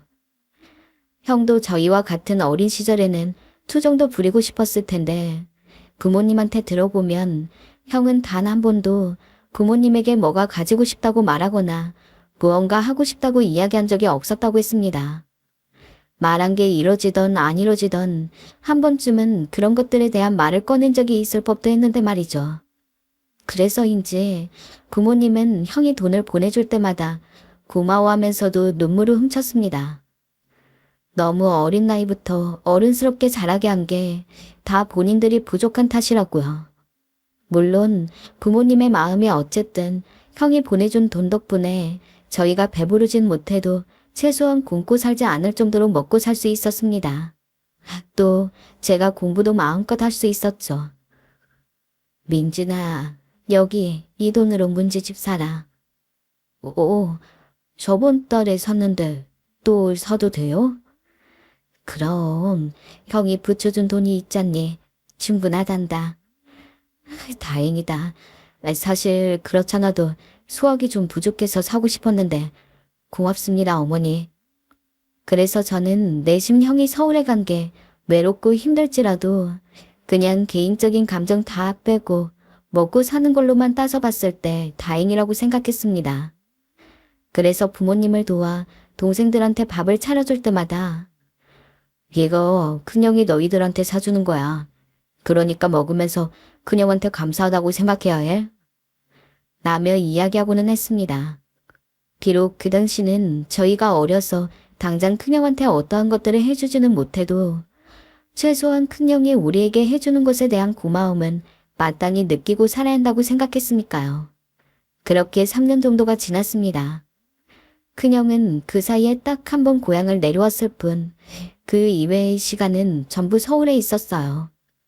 그나마 고향에 내려온 것도 서울로 떠난 지 1년이 되던 해였기 때문에 거의 2년 동안 큰형의 얼굴을 못 본 상황이었습니다. 부모님이 종종 전화해서 명절에라도 한번 내려오라고 하는 것 같았지만 큰형은 그럴 때마다 일이 바쁘다는 이야기를 하며 거절했던 것 같아요. 아무리 바빠도 그렇지 이렇게 가족 얼굴 한번 못 볼 정도라니 너무 심하게 고생하고 있는 건 아닌지 걱정되네요, 여보. 그러니까 말이야. 왜 이리 연락도 잘 안 되는 건지 참. 부모님도 저희도 형이 걱정됐지만 아직도 당장 하루 벌어 하루 먹고 살기만 해도 다행인 형편에서 형을 만나기 위해 온 가족이 서울로 갈 순 없었습니다. 그랬기에 그저 형이 보내오는 연락만을 오매불만 기다려 했죠. 솔직히 조금 섭섭함마저 느꼈습니다. 얼마나 바쁘다고 고향 한번 못 내려오는 건지, 이제 우리가 보고 싶지 않은 건지 그 마음을 부모님께 내비춘 적도 있었죠. 아니, 형은 뭐 그리 바쁘다고 그런데요? 솔직히 난 이해가 안 돼요, 어머니. 명절엔 그래도 한번 모일 수 있는 거 아니에요? 형도 참 고지식한 건 알아줘야 한다니까. 민준이 너 왜 그렇게 말하니? 네 형이 얼마나 고생스럽게 일하면 그렇겠어. 동생인 네가 형을 이해해줘야지. 무슨 잔투정만 부리고 있는 게야? 그러면 어머닌 절 혼내시곤 했지만 그렇다고 제 마음이 풀리진 않았어요. 오해는 오히려 깊어져 갔죠. 당시 제가 대학 입시를 준비하고 있던 와중이어서 더 마음이 예민해져 있었던 것 같기도 합니다. 어느 날은 제가 형한테 전화를 걸었는데 형이 몇 번을 받지 않자 화가 난 나머지 며칠 후 전화가 온 형에게 막말을 쏟아냈습니다. 형, 도대체 왜 안 내려오는 거야? 형 열심히 일하는 거 고맙고 감사하게 생각하는데 너무한 거 아니야? 부모님 저번에도 형 오는 줄 알고 명절 음식 다 만들어놨다고. 형 몸에 금태 둘렀어? 민준아, 마음 상한 건 알겠는데 나도 바빠서. 바쁘다는 소리도 듣기 싫어. 난 솔직히 이제 그 소리도 믿기지 않아. 형, 서울에서 무슨 딴짓이라도 하고 있는 거야? 아님 이제 우리가 보기 싫어. 전 그때까지만 해도 형에게 무슨 문제가 있는지, 형의 마음에 어떤 생각이 자리하고 있는지 몰랐어요. 알았다면 그런 말들을 하지 않았을 테죠. 하지만 제 말에 형도 화가 났는지 버럭 소리를 질렀습니다. 이놈 자식아, 네가 서울살이 알기나 알아? 여기가 얼마나 힘들게 일해야 하는 곳인지 아냐고. 아무것도 모르는 주제에 말이면 다야? 너 그런 식으로 형한테 말할 거면 앞으로 전화하지 마. 형이 저한테 이토록 무섭게 화를 낸 건 이때가 처음이었던 것 같아요. 어린 시절에야 부모님 마음 모르고 뗐었으니 혼난 거라고 쳐도 이런 식으로 형과 갈등이 생긴 건 처음이었어요. 그런 형의 모습에 당황하기도 했지만 형이 버럭거리며 소리를 지르고 전화를 딱 끊어버리니 똑같이 마음 상하고 분한 건 가라앉지 않았습니다. 그리고 시간이 흘러 다음 명절이 다가왔습니다. 솔직히 이때는 저와의 일도 있었고 제가 대학에 갈 날도 얼마 남지 않았기에 저도 형이 올 거라 기대하고 있었어요. 동생들도 부모님도 마찬가지셨습니다. 근데 오겠다고 한 형은 그날 밤이 되어서도 연락 한 통이 없었어요. 결국 부모님이 만들어 놓으신 음식들을 이웃집에 나눠주어 했고 보다 못한 그걸 받은 이웃 아줌마가 저희에게 한 말씀을 하셨어요. 아니, 그 댁 첫째도 너무하긴 하네. 어째 부모한테 얼굴 한번 안 비춘다? 저희 어머니는 그 말에 민망한 듯 웃으셨고 눈물을 훔치며 돌아가셨습니다. 부모님의 눈물을 보는데 어찌나 가슴이 쓰리던지 그제야 저는 결심했습니다. 형을 찾아가기로요. 찾아가서 대체 왜 못 오는 건지, 뭔 놈의 사정이 있는 건지 알기로요. 일부러 부모님께 말하지 않았습니다. 무턱대고 찾아가기로 마음먹었거든요. 당시 형이 살고 있는 고시원 주소를 알고 있었기 때문에 그 주소가 적힌 종이 한 장만 달랑 들고 떠난 거였어요. 가는 내내 복잡 미묘했던 것 같아요. 형이 혹시 내가 왔다고 화내는 건 아닐까, 날 반겨줄까, 걱정도 되고 형을 만날 수 있는 건지 불안하기도 하고 그러면서 한편 형의 얼굴이 보고 싶기도 했어요. 그렇게 찾아간 고시원에서 저는 형을 드디어 만날 수 있었습니다. 근데 인사를 할 순 없었어요. 형이 어느 여자와 함께 팔짱을 끼며 걸어오는데 절 봤음에도 불구하고 아는 척을 하지 않았거든요. 오히려 절 힐끔 보더니 피하더라고요. 형, 날 왜 피해? 형! 제가 다가가 형을 붙잡으니 그제야 절 보더라고요. 그래, 왔네. 너 어떻게 온 거야? 어떻게 오긴 기차 타고 형 보겠단 마음으로 왔지. 잠깐 얘기할 수 있어? 저는 형에게 잠깐 고시원에라도 들어가서 이야기할 수 있냐고 물었어요. 형도 오랜만에 온 절 물리지 못하겠는지 일단 근처 커피숍이라도 들어가자고 하더군요. 사약 같은 커피 한 잔을 놓고 형과 대화를 하는데 뭐랄까요? 형은 이미 제가 아는 형이 아닌 것 같았어요. 사람이 너무도 많이 말라있기도 했고 안색도 좋지 않고 얼마나 술을 많이 마셨는지 술 냄새가 여기까지 났으니까요. 저를 모른 척했던 형에 대한 미움은 온데간데 없이 갑자기 형이 걱정되기 시작했어요. 형, 요즘 괜찮은 거야? 사실 형이 집에 하도 내려오질 않아서 와본 거야. 아, 그래. 미안하다. 저번 명절날 갔어야 하는데 사실 그날도 공장에서 일을 하느라고 명절날 일하면 돈을 더 많이 준다고 해서 그냥 일했어. 그럼 연락이라도 주지 그랬어. 우리 어머니 아버지도 다 형 기다렸는데. 그랬니? 미안하다. 내가 정신이 너무 없었나 보다. 너 대학은 결정했어? 형과의 대화는 다행히 물 흐르듯 이어져 갔습니다.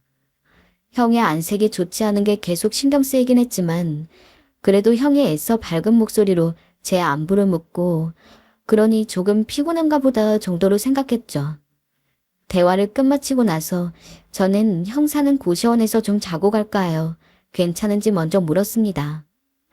사실 이렇게 헤어지는 게 아쉽기도 하고 더 형과 함께 있고 싶었으니까요. 근데 형이 그러는 겁니다. 아, 미안한데 오늘은 그만 집으로 가는 게 좋겠다. 내가 약속이 있거든. 아까 본 그 여자 있지? 사실 그 사람 지금 나 기다리고 있거든. 원래 오늘 저녁은 그 사람이랑 먹기로 했는데 갑자기 틀어진 거고. 그러니 가. 어? 좀 당황스러웠어요. 아무리 그래도 여기까지 온 건데 몇 년 만에 본 동생을 이렇게 가게 한다는 게 어쩐지 형답지 않았죠. 하지만 별 수 있나요? 선약이 있다고 하니 아쉬운 마음으로 헤어져 했어요. 집에 돌아와서도 계속 형 생각이 났어요. 형의 눈 밑에 진 그늘과 좋지 않은 안색이 자꾸 눈앞에 왔다 갔다 했어요. 특히 헤어질 때 형이 하던 말이 찝찝한 채로 마음에 남았습니다. 형이 절 기차역까지 데려다 준다면서 따라왔는데 기차를 같이 기다리던 도중 갑자기 전에 했던 말을 들추더군요. 민준아, 내가 저때 고향 떠나면서 네가 이제 우리 집 장남이라고 한 거 기억나니? 응, 기억나지? 그래, 고맙다. 형 대신 장남 노릇 해줘서 정말 고마워. 다른 건 몰라도 형이 그거 하나 참 고맙게 생각하고 있어. 아니야, 당연한 거지. 형은 대신 우리 가족 먹여 살린다고 힘들게 돈 벌어다 주고 있잖아. 형 고생한 거 알아. 전번날 괜히 형한테 화내서 나도 미안해. 고생한 것은 하나도 힘들지 않아. 아무튼 그럼 민준아, 만약에 앞으로도 형이 없대 해도 네가 계속 우리 집 잘 보살필 거라 형 믿어도 되지? 어머니 아버지 항상 건강하게 동생들 시집 장가 갈 때까지 그래도 되지? 형은 왜 제게 그런 말을 했던 걸까요? 아무리 생각해도 찝찝하고 불길한 기분만 들었습니다. 그러던 어느 날 너무도 믿을 수 없는 사건이 일어났습니다. 일하러 나갔던 부모님이 새파랗게 질린 얼굴로 집에 들어왔어요. 동생들이랑 집에 함께 있던 저는 어머니, 아버지, 무슨 일이에요? 하고 물었지만 부모님은 제 질문에도 아무런 대답을 하지 못하고 갑작스럽게 눈물만을 흘렸습니다. 당연히 저와 동생들은 당황해서 부모님을 달래려 했지만 부모님은 고개를 내저으며 한마디로 했죠. 너희 형이 위급한 상황이란다. 우리 지금 서울로 올라가야 하니 동생들 잘 돌보고 있거라. 부모님은 그 이야기만 한 채 그날 급히 서울로 올라갔습니다. 저와 다른 동생들은 상황 파악이 될 때까지 집에 남아있어야 했지만 모두 큰형이 걱정돼서 잠 한숨 제대로 자지 못했죠. 언제가 되어야 부모님에게 연락이 올까 핸드폰만 빤히 들여다보기를 몇 시간이었습니다. 왜 멀쩡하던 형이 갑자기 위급하다는 이야기가 들려왔는지 아무것도 모른 채 부모님만을 기다려야 하니 답답하고 속상하고 또 화가 났습니다. 하지만 부디 부모님이 괜히 올라왔다고 생각할 정도로 형이 아무렇지 않기를 위급하다는 얘기는 그냥 잘못 전달된 사실이기를 빌고 또 빌었습니다. 오래전에 마지막으로 봤던 큰형의 얼굴이 눈앞에 아른거리는데 눈물이 날 것 같은 걸 꾹 참고 동생들과 함께 그대로 2, 3일 정도를 지냈을까요? 그때가 돼서야 부모님에게서 연락이 왔습니다. 대사지 안쪽에 보면 돈 있으니까 동생들 데리고 서울로 올라와라. 부모님 목소리가 너무 좋지 않았습니다. 부모님은 딱 그 한마디만 하고 전화를 끊었지만 저는 굳이 더 이야기를 듣지 않아도 어떤 결과인지 알 것 같더라고요. 그래서 아무 말 없이 아버지가 말한 빼다지에 돈을 빼 동생들 몫의 기차표까지 다 끊은 다음에 다 같이 서울로 올라갔습니다. 원래 같았으면 부쩍부쩍거리며 떠드는 소리로 가득했어야 할 기차 안이 쥐죽은 듯이 고요했죠. 어린 동생들도 아마 제 안색을 보고 알았을 겁니다. 큰형한테 좋지 않은 일이 있었다는 것을요. 서울에 도착했을 때 이미 큰형의 시신은 병원에 있었습니다. 부모님은 어떻게든 장례를 치러주고 싶었지만 당장 서울에 올라가는 기차표도 부담이 되는 상황에서 몇백이나 하는 장례식을 치를 수는 없었습니다. 조문객으로 올 만한 사람도 없었죠. 9 식구가 바글바글 모여 흰 천이 덮인 큰형 앞에서 한참을 엉엉 울었습니다. 꼬깃꼬깃 주머니에 있던 1,000원짜리 한 장, 2장 모아서 노잣돈하라고 큰형에게 쥐어주면서도 이 사실이 믿기지가 않아서 눈 감고 있는 큰형의 얼굴만 뚫어져라 쳐다봤습니다. 동생들을 잠시 병원에 냅두고 부모님과 함께 밖에서 가만히 바람을 쐬는데 부모님이 저에게 편지 한 장을 건네주었습니다. 큰형의 마지막 유서라고 했죠. 사랑하는 어머니, 아버지, 그리고 내 동생들. 평생 잘 먹고 잘 살게 해주지는 못하더라도 최소한 배는 안 굶고 살 수 있을 정도로 언제까지나 뒷바라지 해주고 싶었는데 이렇게 나약해서 미안합니다. 어머니, 아버지, 이 불효자식은 잊으세요. 저는 두 분이 언제나 저를 걱정하고 사랑해 주셨던 마음만을 안고 하늘에 갑니다. 하지만 부모님은 이런 저를 잃었다는 사실에 슬피 우실 테니 그냥 원래부터 없는 자식이었던 셈치고 꼭 행복하셔야 합니다. 눈에 넣어도 안 아픈 내 동생들아, 너희들이 하루하루 쑥쑥 커가는 것도 보고 싶었는데 결국 그러지 못하고 내가 먼저 떠나는구나. 우리 모두를 위해 택했던 서울 생활이지만 나는 더 이상 혼자 버틸 수가 없는 것 같다. 이 지친 삶을 먼저 끝내려 드는 못난 형, 오빠를 용서하렴. 비록 내가 먼저 떠나지만 전 정말로 우리 가족을 너무 사랑했어요. 그래서 아마 하늘에 가도 어머니, 아버지, 그리고 동생들이 보고 싶을 것 같아요. 하지만 저는 믿어요. 우리는 꼭 언젠가 다시 만날 거라는 걸. 지금은 제가 너무 힘들어서 함께 있지는 못하겠지만 우리 언젠가 다음 생이라는 것이 있다면 그때 꼭 다시 한번 가족으로서 살았으면 좋겠어요. 그때는 씩씩하고 멋진 아들이자 형, 오빠가 될게요.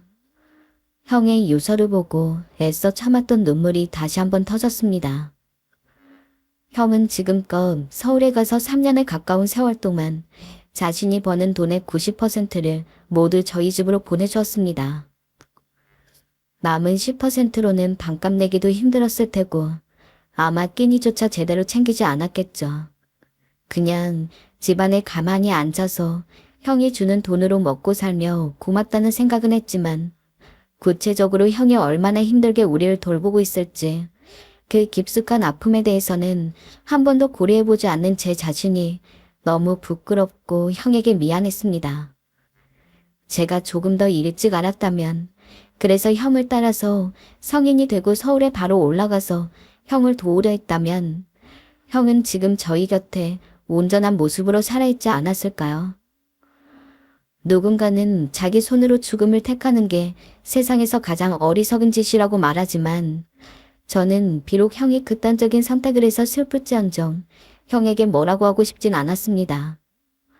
혼자 타지에서 오로지 가족만을 생각하며 치열하게 살아온 형에게 대체 그 누가 돌을 던지고 형의 선택을 비난할 수 있을까요? 거기다 형이 제게 따로 남긴 유서도 한 장 있었어요. 거긴 이렇게 적혀 있었습니다. 민준아, 저때 네가 서울로 와주었을 때 얼마나 고마웠는지 몰라. 오랜만에 사람 사는 기분 같더라. 그리고 사실 그날 네게 거짓말을 했다. 약속이 있다고 하면서 널 돌려보냈잖아. 실은 나 사는 꼴이 너무 별로여서 네가 보고 가슴 아파할까봐 널 집에 들일 수가 없었어. 형 참 못났지? 이런 못난 형이라도 이해하고 용서해주길 바란다. 마지막으로 민준아, 형과 한 약속 기억나지? 너한텐 무거운 책임감을 지게 해서 미안하고 또 누구보다 미안하고 사랑한다 민준아. 장례식조차 제대로 치르지 못한 형은 납골당에 들어가지도 못하고 허름한 공동묘지에 묻히게 되었습니다. 사실 형이 죽은 사실만큼 슬펐던 것이 바로 형을 고향 근처에 묻어주지 못했다는 거였습니다. 적어도 죽어서만큼은 형이 가족과 함께이기를 바랐는데 떠나는 길 성대하게 보내주지도 못하고 부모님도 그것 때문에 내내 눈물바람이었습니다. 우리 첫째 불쌍해서 어떡해. 아이고. 형이 죽은 이후 집에 가면 어머니는 맨날 눈물을 흘리며 큰형의 사진을 껴안고 울고 있었고 아버지는 소주만 마셔댔습니다.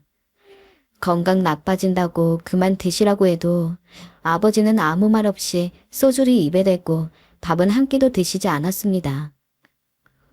아버지, 조금이라도 드셔야죠. 이런 음은 형도 바라지 않을 거예요. 우리 첫째, 우리 장남. 제가 아무리 달래봐도 아버진 계속 형의 이름만 외치셨어요. 이미 아버지께선 이미 정신을 놓으신 뒤였습니다. 온 집안이 큰형으로 인해 잔뜩 처져 있는 상황에서 저는 적어도 동생들이라도 그런 기분에 전염되지 않게 하기 위해서 아직 어린 동생들에게는 일부러 몇 푼씩이라도 용돈을 지어주며 밖에서 놀다 오라고 하고 자기 일을 하고 있는 동생들과는 같이 일 끝나고 술 한잔씩 하다가 집에 들어왔습니다. 그때가 되면 부모님 모두 지쳐서 주무시고 있었으니까요. 저도 너무 힘이 들었어요. 제가 형에게 했던 나쁜 말들, 모진 말들이 밤마다 생각이 나 잠에 들 수 없었어요. 형, 미안해. 형, 내가 잘못했어. 용서해줘. 그래서 저는 불면의 밤을 보내며 그렇게 형에게 미안함을 구했어요. 하지만 아버지는 큰형을 잃은 아픔을 극복하실 수 없었나 봅니다. 매일같이 술을 드신 덕분에 큰 병을 얻게 되었고 수술도 한번 제대로 못하고 큰형의 뒤를 따라 하늘나라로 가셨습니다. 얼마 되지 않아서 또 가족을 잃었다는 슬픔에 온 가족에 아무 말도 못했지만 일부러 그럴 때일수록 더 열심히 살아야 한다고 큰형과 아버지에게는 미안하지만 최대한 둘을 잊고서 제 일만 하면서 바쁘게 살았습니다. 그렇게 시간이 흐르고 저는 늦게 시작한 사업으로 인생 첫 성공을 거두었습니다. 돌아가신 아버지와 큰형이 하늘에서 도와준 게 아닌가 의심이 될 정도로 모든 것들이 완벽했습니다. 저도 결혼을 해서 어머니를 모시며 50평이 넘는 큰 집에서 살 수 있게 되었고 동생들 결혼할 때 꼴리지 말라고 제가 결혼 자금도 억대로 해주었습니다. 어머니 그리고 동생들이 행복한 모습을 보니까 밥을 안 먹어도 배가 불렀습니다. 그런 과정을 겪으면서도 어머니는 꼭 형과 아버지를 그리워했습니다. 너희 아버지랑 형도 함께 있었으면 좋았을 텐데 얼마나 좋았을까? 얼마나 우리 둘째를 자랑스러워했을까? 행복을 느끼는 한편 당연히 마음 한구석 빈 공간이 있었습니다. 죽은 형과 아버지의 자리였죠. 사실 한창 바쁘게 사업을 키우고 있을 때는 형과 아버지를 잃은 슬픔을 기억하지는 못했습니다. 그냥 우연히 사진이나 한번 스치듯 봤어야 아 하고서 깨닫고 마음이 울적해지는 정도였죠. 어머니도 다른 동생들도 마찬가지였을 겁니다. 아버지와 형이 없다는 것에 대한 슬픔이 완전히 사라진 것은 아니었지만 평생을 죽음을 목도한 직구처럼 살 수는 없었으니까요. 둘을 잊을 정도로 치열하고 힘들게 살았기 때문에 결국 지금 저희 집이 이렇게 풍족해질 수 있었다고 생각합니다. 하지만 형과 아버지를 그리워하고 둘을 잃었을 때 슬퍼했던 마음은 잠시 잊고 있었을지언정 형과 아버지 자체를 잊고 있진 않았습니다. 특히 아내가 제게 형과 아버지에 대한 얘기를 꺼내면서 처음 사업을 시작했을 때부터 세웠던 목표가 생각이 나더라고요. 당신 나한테 그때 그랬잖아. 사업 안정되면 동생들 시집장가까지 다 보내고 어머니 큰 집에서 모시고 아주버님을 고향으로 모시고 오겠다고요. 아, 맞아. 내가 그랬지. 아주버님 돈이 없어서 제대로 장례도 치르지 못하고 고향에서 멀리 떨어진 낡은 공동묘지에 묻혀 있는데 그게 마음이 너무 쓰인다고요. 그래, 여보, 고마워. 내가 왜 그 말을 잊고 살았는지 모르겠다. 지금이라도 그리 해드려야겠어. 그 후 저는 고향에서 제일 덩치가 좋은 땅을 샀습니다. 풍수지리 학자분까지 모셔서 힘들게 구입한 귀한 땅이었습니다. 그리고 큰형과 아버지, 그리고 어머니에게 물어 할아버지와 할머니까지 모두 그 땅에 이상을 했습니다. 그리고 비석들도 가장 화려하게 세워두었습니다. 비록 산소를 화려하게 한다고 해서 형과 아버지가 살아 돌아오는 것은 아니었지만 그냥 그렇게 하고 싶었습니다. 그렇게라도 해서 제 마음의 빚을 덜어놓고 싶었나 봅니다. 이장을 다 마치고 동그랗게 솟은 무덤을 보는데 정말 나이 먹고 눈물 같은 건 없어졌다고 생각했는데 이젠 잘 생각도 나지 않는 아주 어렸던 시절 제게 웃어주던 아버지와 형이 생각나서 몇십 년 만에 처음으로 아이처럼 엉엉 울었습니다. 동생들도 어머니도 마찬가지였습니다. 그리고 제사를 지냈습니다. 미리 제일 비싸고 좋은 재료로 제사 음식을 준비했습니다. 배고파서 못 먹었던 고깃국도 올려드리고 값비싼 과일들까지 정성을 들여 제사를 지냈습니다. 돈이 없어 떠나보내는 것조차 원하는 대로 할 수 없어 힘들었던 저희 가족에게 이장 제사는 그 무엇보다도 뜻깊었습니다.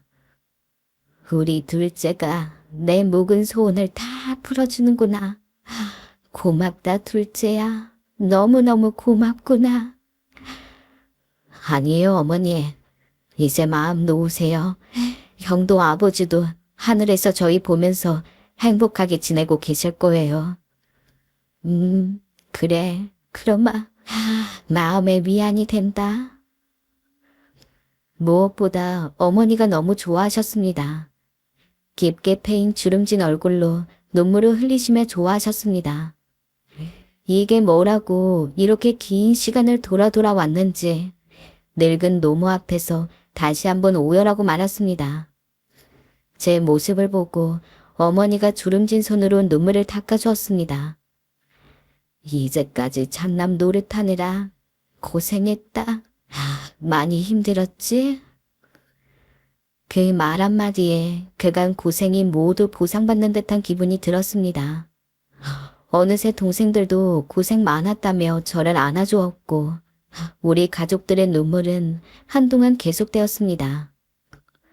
제사까지 치르고 나니 제 인생의 가장 큰 수건을 해결한 듯한 느낌이었습니다. 내가 할 수 있는 걸 했다는 모두 다 해내고 말았다는 뿌듯함도 있었지만 무엇보다도 돈 버느라 바쁘다는 핑계로 산소에 한번 제대로 가보지 못한 것에 대한 미안함도 컸기에 이렇게 함으로써 조금이나마 형과 아버지에게 은혜를 갚은 것만 같았습니다. 특히 형은 그 어린 나이부터 우리 때문에 고생만 하다 홀로 떠났는데 지금도 가끔 형 생각이 날 때면 산소를 찾고는 합니다. 이제는 괜찮겠지 하면서 방문을 해도 형의 무덤 앞에서 형이 혼자 서울에서 감내해야 했을 아픔과 고통을 생각하면 제가 다 서러워서 눈물이 납니다. 가족들 응원받으며 사업을 일궈나갔던 저도 정말 어느 때는 죽고 싶을 만큼 힘들다고 생각했던 적이 있었는데 듬직한 장남이기에 힘들다는 말도 한번 못하고 그냥 견뎌야 했을 형은 대체 얼마나 힘들었던 걸까요? 벚꽃 구경을 좋아했던 큰형. 이번에 무덤에 들를 때는 벚나무 가지라도 꺾어서 형에게 줘야겠어요. 이번 생에는 다시 만나지 못하겠지만 형의 유서대로 다음 생에서 가족으로 다시 만날 수 있기를 간절히 바라야겠어요. 무엇이든 간절히 바라면 이루어진다잖아요.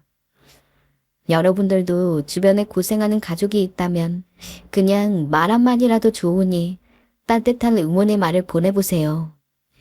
저는 현실적으로 제가 도움이 될 수 없다는 생각에 그 말 한마디 안 했던 게 참 후회가 되거든요. 부디 형이 지금이라도 편히 쉬고 있다면 좋겠습니다.